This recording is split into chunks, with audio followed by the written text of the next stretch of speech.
জয় শ্রীরাম, জয় হনুমান। আজ আমি ভগবান হনুমানজির মহাশক্তিশালী গায়ত্রী মন্ত্র পাঠ করতে চলেছি। এই মন্ত্র পাঠ করলে আপনাদের অর্থ সম্পদ আসবে, নানা রকম দুর্দশা দুঃখ দূর হবে। তাই হনুমানজির ভক্ত হয়ে থাকলে তোমরা অবশ্যই মন দিয়ে শ্রবণ করুন এই মন্ত্র। তাহলে আপনাদের জীবনে আর কোনো সমস্যা আসবে না। হনুমানজির এই মহাশক্তিশালী মন্ত্র পাঠ করলে নানা বিপদ দূর হবে। ওম নমো হনুমতে রুদ্রবতরায় সর্বশত্রু সংহারণায় সর্বরোগ হরায় সর্ববশীকরণায় রামদূতায় সাহা।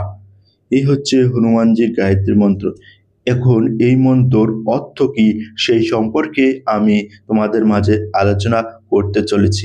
তাই তোমরা যারা হনুমানজির ভক্ত ভিডিওটা সম্পূর্ণ পুরো দেখো। এই অর্থ হচ্ছে, হে হনুমান, তুমি রুদ্র রূপধারী, সর্বশত্রুকে সংহার করো, সব রোগ দূর করো, সবাইকে বশীভূত করো এবং রামের দূত হও, তোমায় প্রণাম। আমরা সকলেই জানি হনুমানজি হলো শ্রী রামচন্দ্রের দূত। প্রয়োগ: এই মন্ত্র জপ করলে সব ইচ্ছে পূরণ হয়, শত্রু ও রোগ নাশ করে।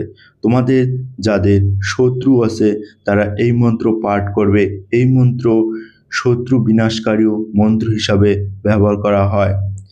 চলো তাহলে আমরা এই মন্ত্র শুরু করব। তার আগে একটি কথা, এই মন্ত্র যখন পাঠ করবেন 108 বার শ্রবণ করবেন। আমি 108 বার শ্রবণ করছি না, তাহলে ভিডিওটা লম্বা হয়ে যাবে। তাই আমি কয়েকবার এই মন্ত্র শোনাচ্ছি পাঠ করে।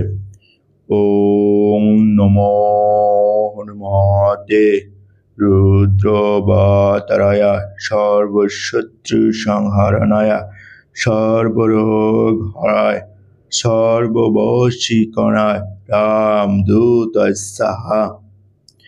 ওম নমো হনুমতে রুদ্রবতরায় সর্বশত্রু সংহারণায় সর্বরোগ হরায় সর্ববশীকরণায় রামদূতায় সাহা।